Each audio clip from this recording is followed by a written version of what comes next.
इसमें जो हमने वीडियो बनाई है थोड़ा बहुत हमने बीच में मजाक किया, लेकिन स्कैम जो हुआ है असली में हुआ है। और जो असली में स्कैम हुआ वो हुआ था आर्यन के साथ। ये उसको सिर्फ बता रहे क्योंकि आर्यन कैमरा के सामने नहीं आना चाहते। जिसको देखा था उसके बाद वो आपसे मिलेगी नहीं? उसके बाद ना वो मुझसे मिली ना उन्होंने मेरे से बात करी। मैं घर जाके देखा तो आज भी आपका जो स्कैम हुआ है सिर्फ हम ये बताना चाहेंगे अपने व्यूअर्स को कि ये जो ऑनलाइन डेटिंग ऐप के थ्रू आपको मिलते हैं लोग, रेस्टोरेंट में ले जा रहे हैं, महंगा महंगा बिल ले रहे हैं वहाँ से, उस रेस्टोरेंट में उनका भी कोई कमीशन होता है। हाँ जी, उस 25,000 में से कुछ परसेंट वो भी लेके चली जाती हैं। हाँ जी, जितनी खाती भी हैं, पैसे भी ले जाती हैं, और आप जैसे बेबस लाचार लोगों को बेइज्जत भी कर देती हैं। हाँ जी, बेइज्जती करती हैं। और जिनका खर्चा महीने का मुझे लगता नहीं 10,000 रुपए होगा, 25,000 रुपए का एक टाइम पे कैसे खाते। Hello guys, welcome back to my channel. तो आज हम एक टॉपिक पे बात करने वाले हैं, काफी इंटरेस्टिंग टॉपिक है और बहुत ज्यादा जो आजकल स्कैम चल रहे हैं इसी पे चल रहे हैं। ऑनलाइन डेटिंग ऐप जो आपने सुने होंगे, बिम्बल, हिंज, टिंडर, ऐसे करके बहुत सारे ऐप हैं जिन पे हम लोग अपनी आईडी बनाते हैं और अप्रोच करते हैं किसी ना किसी को कि हम भी किसी के साथ मैच कर जाएं और कुछ हम भी डेटिंग वगैरह करें। तो ऐसे ही मेरा एक दोस्त यूज़ कर रहा था, उसके साथ कुछ ऐसा स्कैम हुआ है। अभी उससे ही पूछ के बताते हैं कि क्या क्या उसके साथ कैसे कैसे हुआ। नमस्कार गौरव जी, सबसे पहले तो आपका बहुत बहुत धन्यवाद कि मैं आपके चैनल के माध्यम से अपनी ये कहानी लोगों को बता पा रहा हूँ, जिस वजह से आजकल के जो नौजवान जो इन चीज़ों में लगे हुए हैं वो इन चीज़ों से बच सकें। और भगवान से यही दुआ करूँगा कि किसी और नौजवान के साथ ये हादसा घटित ना हो। तो आप शुरू से ही नोएडा में रहते हैं या फिर आप पहले कहीं और रहते थे? नहीं जी, मैं पहले मैं बुलंदशहर का रहने वाला हूँ। 2021 में मैं ग्रेटर नोएडा शिफ्ट हुआ था। कोविड का समय था और नए शहर का अकेलापन था। उस समय में मैं यहाँ शिफ्ट हुआ था। अच्छा, तो आपको डेटिंग एप्स के बारे में किसने बताया? मेरा एक मित्र था आर्यन पाल। मैं एक्चुअली यहाँ से इंजीनियरिंग कर रहा था। आपका यहाँ पे ग्रेटर नोएडा में आके दोस्त बनाया, फिर वो बुलंदशहर से दोस्त है? नहीं, वो यहाँ ग्रेटर नोएडा में आके दोस्त बना। जैसा कि आप जानते हैं काफ़ी महंगा शहर है ग्रेटर नोएडा, तो यहाँ पैसे कमाने के लिए कभी कभार अवैध तरीके भी अपनाने पड़ते हैं।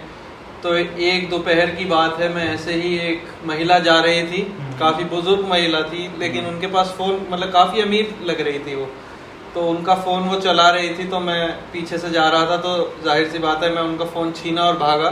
अच्छा। तो पीछे से एक और नौजवान मैंने देखा उनकी चेन छीन कर भाग रहा था। वही हमारी पहली बार मैंने आर्यन जी को देखा। आर्यन पाल और आप वहाँ पे दोस्त बने जब आप फोन छीन के भाग रहे थे और वो चैन छीन के? हाँ जी, मैंने पहली बार वहीं आर्यन जी को देखा। उसके बाद हमारी एक दो बार फिर मुलाकात हुई और वहाँ से हमारी दोस्ती की शुरुआत हुई है। वही हमारी मोटू पतलू की जोड़ी बन गई थी। वो काफी पतला था। हमारी जो आपने जितनी भी स्टोरी बताई है उससे मेरा कोई मतलब नहीं है।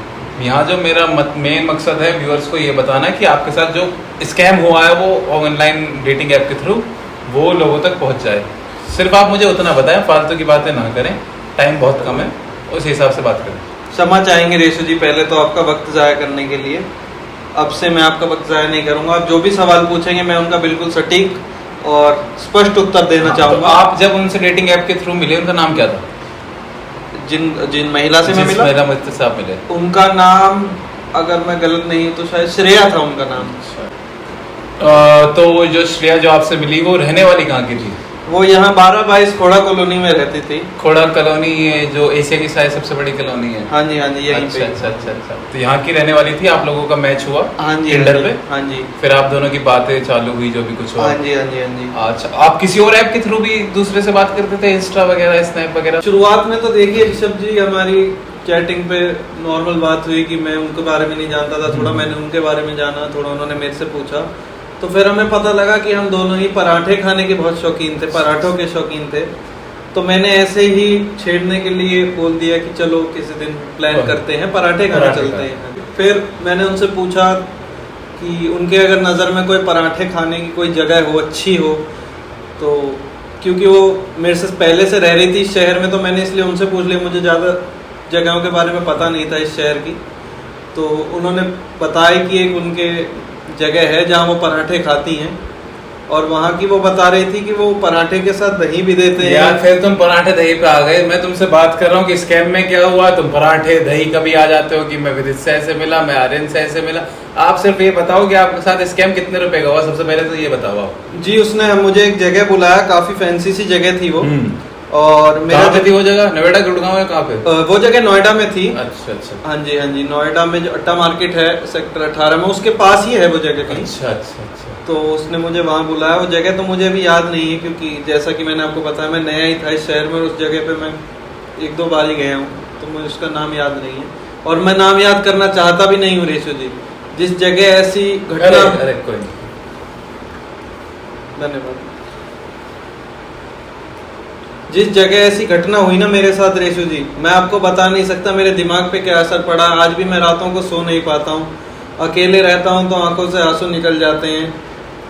जब भी पराठे देखता हूँ आंसू आ जाते हैं ऋषभ जी।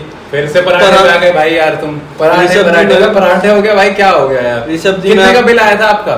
ऋषभ जी मैं आपको बताना चाहता हूँ, मैंने पराठे खाना बंद कर दिया है। अरे सुनो भाई, हेलो, पराठों की बात नहीं हो रही है, ये बन रहा पॉडकास्ट ऑनलाइन स्कैमिंग के ऊपर। माफी चाहेंगे ऋषभ जी, क्षमा चाहता हूँ। दोबारा ऐसी घटना नहीं होगी। मैं दोबारा एक बार फिर कहना चाहता हूँ, मैं अपनी बात को आगे से स्पष्ट रखूंगा और टू द पॉइंट रखने की कोशिश करूंगा। आप रेस्टोरेंट में दोनों पहुंच गए? हाँ जी, हम आप लोगों ने कुछ खाने के लिए ऑर्डर किया? रेस्टोरेंट में हम दोनों पहुंच गए। वो काफी सुंदर कपड़े पहन के आई थी। सिर्फ आप स्कैम के बारे में बताइए, अपनी कहानी नहीं सुनाई है। कितना किसी के पास इतना टाइम नहीं है। तो ये तो बात काम की है। पराठे हमने खाए, पराठों के बाद हमने लस्सी भी पी ऋषभ जी, और उसके बाद थोड़ा सा मन कर गया था तो उन्होंने कहा थोड़ी थोड़ी कुल्फी ले लेते हैं। तो भैया स्कैम क्या हुआ है? स्कैम बता दो। पराठे आधे घंटे से तुम दही पराठा बता रहे, स्कैम क्या हुआ? नहीं ऋषभ मावी जी, मुझे छोले भटूरे का भी बहुत शौक है। छोले भटूरे लेकिन मैंने एक बार एवरग्रीन के खाए थे। एवरग्रीन के आप कभी मत खाइएगा, मेरा 3 दिन पेट खराब रहा था। आपको अगर छोले भटूरे लजीज, अगर आपको छोले भटूरे खाने हैं तो मेरे एक थोड़ा निजी कोई सवाल है आपसे जो मैं पूछना चाहता हूँ। आपका कभी बचपन में मानसिक रूप से कोई इलाज चला है? कुछ मानसिक दिक्कतें थी आपको कुछ? अरे लेकिन हमारे जो नाना जी है ना, रुक जाओ, उन्हें पराठे पसंद अरे नहीं। रुक जाओ भाई, रुक जाओ। लेकिन वो गोभी के पराठे खा लेते हैं। मुद्दे पे आओ। जब आप श्रेया के साथ वहाँ रेस्टोरेंट में गए, उसके बाद आपने ऑर्डर किया, ऑर्डर आने के बाद खाया, उसके बाद क्या हुआ वो बताओ। स्कैम क्या हुआ? हाँ जी, स्कैम पे बात करेंगे। तो स्कैम हम गए, फिर वहाँ तो हमने बिल पूछा कि बिल क्या हुआ जी। हमने काफ़ी सारा खा लिया था, तो बिल उन्होंने बताया, रेस्टोरेंट वालों ने 25,000 रुपये का बिल उन्होंने बताया। मैं शॉक्ड हो गया कि जेब में पैसे नहीं थे उस टाइम, स्टूडेंट थे, कहाँ से लाते 25,000 रुपये। तो मैंने उन्हें एक बार फिर से पूछा कि 25,000 का बिल कैसे आया, तो उन्होंने मुझे बिल दिखाया। मतलब हर चीज़ काफ़ी महंगी उन्होंने कर रखी थी, और उन्होंने मेरे पर दबाव बनाना शुरू किया कि बिल जल्दी दीजिए, और भी उन्हें कस्टमर जो हैं हैंडल करने हैं। जो श्रेया जी थी मेरे साथ, उन्होंने मेरे को ऐसा लुक दिया कि जब तुम्हारे बस की नहीं है तो तुम यहाँ आते क्यों हो, ऐसा उन्होंने मुझे कहा। तो गरीब सा महसूस हुआ? गरीब महसूस हुआ, मैं बेबस था ऋषभ जी, लाचार था। एक बार फिर इस भीड़ वाले शहर में मैं अकेला रह गया था, मेरा कोई नहीं था। फिर मुझे याद आया, एक बड़े भाई हैं अनिरुद्ध नागर जी, मेरे को याद आया। उस टाइम मैं उनसे मिला था, किया मैंने उन्हें बोला कि मुझे मतलब आपने उनसे पैसे मंगा लिए? अनिरुद्ध जी से आपने पैसे मंगा लिए, आपने हाँ, बिल दे दिया। बिल देने के बाद आप अपने घर गए? बिल देने के बाद मैं अपने घर गया, तो श्रेया जी को मैंने घर से पिक किया था। तो मैंने उनसे पूछा कि आपको मैं छोड़ देता हूँ। उन्होंने कहा नहीं मैं अपने आप चली जाऊंगी। तो ऋषभ जी वो आखिरी बार था जब मैंने श्रेया जी को देखा था। उसके बाद वो आपसे मिली ही नहीं? उसके बाद ना वो मुझसे मिली, ना उन्होंने मेरे से बात करी। मैं घर जाके देखा तो उन्होंने मुझे हर जगह से ब्लॉक कर दिया था, और मैं दर बदर घूमता रहा। उनके घर भी जाके आपको लगा होगा कि पैसों की वजह से आपको ब्लॉक किया है? हाँ जी, मुझे लगा कि पैसों की वजह से मुझे ब्लॉक किया है, तो मैं काफी परेशान रहा। आप 2-3 दिन बाद जब बता रहे थे कि आप उस रेस्टोरेंट में फिर से खाना खाने हाँ जी, तो सेम यही इंसिडेंट किसी और कपल के साथ हो रहा था? हाँ जी, मैं अकेला सा पड़ गया था, रात को सो नहीं पाता था। तो मैंने एक बार फिर फैसला किया कि श्रेया जी की याद में मैं उस रेस्टोरेंट में दोबारा जाता हूँ। खाने नहीं वैसे ही, क्योंकि खाना तो काफ़ी महंगा पड़ गया था। ऊपर से अनिरुद्ध जी ने भी मुझे गुंडे भिजवा के काफ़ी मेरी पिटाई करवाई थी। पैसे मैंने आज तक नहीं दिए, लेकिन खैर छोड़िए। उसके बाद मैं वहाँ गया था, तो मैंने वहाँ देखा एक और बेबस लाचार लड़का, वो मेरे कॉलेज का ही था। मैं उसे ढंग से जानता नहीं हूँ, लेकिन उसका नाम विदित शर्मा था। उसे भी एक लड़की ने ऐसे ही अपने जाल में फंसा लिया था। वो वहाँ बैठा था, तो मुझे अपने पुराने दिनों की याद आई, और मैंने भाग के मैं विदित के पास गया। मैंने कहा विदित यहाँ से उठो और यहाँ से चलो। ये सब तुम्हारे साथ स्कैम हो रहा है। और ऐसे मैंने अपने दोस्त की सुरक्षा करी और आज विदित मेरा बहुत अच्छा दोस्त है और विदित और मैं आज भी साथ हैं। लेकिन जो वो आर्यन है, आर्यन वो एक नंबर, गाली दे सकते हैं जी पॉडकास्ट पे, एक नंबर का जी वो अच्छा आदमी नहीं है। उसने जिसने मुझे ऐप इंस्टॉल करवाया तो था, मतलब आज भी आपका जो स्कैम हुआ है सिर्फ हम ये बताना चाहेंगे अपने व्यूअर्स को हाँ कि जी। ये जो ऑनलाइन डेटिंग ऐप के थ्रू आपको मिलते हैं लोग, ये रेस्टोरेंट में ले जा रहे हैं, महंगा महंगा बिल ले रहे हैं वहां से, हाँ जी। उस रेस्टोरेंट में उनका भी कोई कमीशन होता है। हाँ जी, ये उस 25,000 में से हाँ कुछ जी, हाँ जी। परसेंट वो भी लेके चली जाती हैं। हाँ जी, हाँ जी, जितनी खाती भी हैं, पैसे भी ले जाती हैं और आप जैसे बेबस लाचार लोगों को बेइज्जत भी कर देती हैं। हाँ जी, बेइज्जती करती हैं। और और जिनका खर्चा महीने का मुझे लगता नहीं 10,000 रुपए होगा, 25,000 रुपए के एक टाइम पे कैसे खा सकता है? हाँ जी, हाँ जी, हाँ। नहीं खा तो मैं सकता हूँ, लेकिन वहाँ अपने के पैसों का नहीं ना। लेकिन वहाँ के पराठे जो थे वो उतने अच्छे नहीं थे ऋषभ मावी जी, मैं पराठे। आपको बताऊं। पराठे आ गए ना, तुम खड़े हो जाओ। तुम खड़े हो जाओ यहाँ से। हो गया, पता नहीं, चल ये गई, व्यूअर्स को पता चल गई कि क्या था। तुम जाओ यहाँ से, पराठे खाए हो जाओ, जाओ। भाई पॉडकास्ट तो बनाया था। ये हमारे प्रोड्यूसर हैं, प्रोड्यूसर साहब। ये दूसरे प्रोड्यूसर, ये हमारे कैमरामैन, सब कुछ यही हैं। ये छोटी सी लड़की है वरा, मेन और hero, the paratha king. One take hero, मतलब ट्रेंड आर्टिस्ट, एक टेक से ज्यादा नहीं लगा है पूरे पॉडकास्ट को एक शूट मिनट। करने में।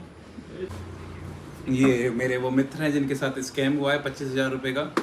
काफी समझाया था मैंने इन्हें कि इन सब चीजों में ना पड़े, बस क्या करें, जब किसी के ऊपर आनी होती है तो आई जाती है। बाकी प्रोड्यूसर साहब को दिखाइए। प्रोड्यूसर साहब, like share subscribe comment guys. Oh unfilter एक बार ये थोड़ी सी ओवर एक्टिंग कर देते हैं कभी कभी, लेकिन प्रोड्यूसर हैं तो हम कुछ कह नहीं पाते।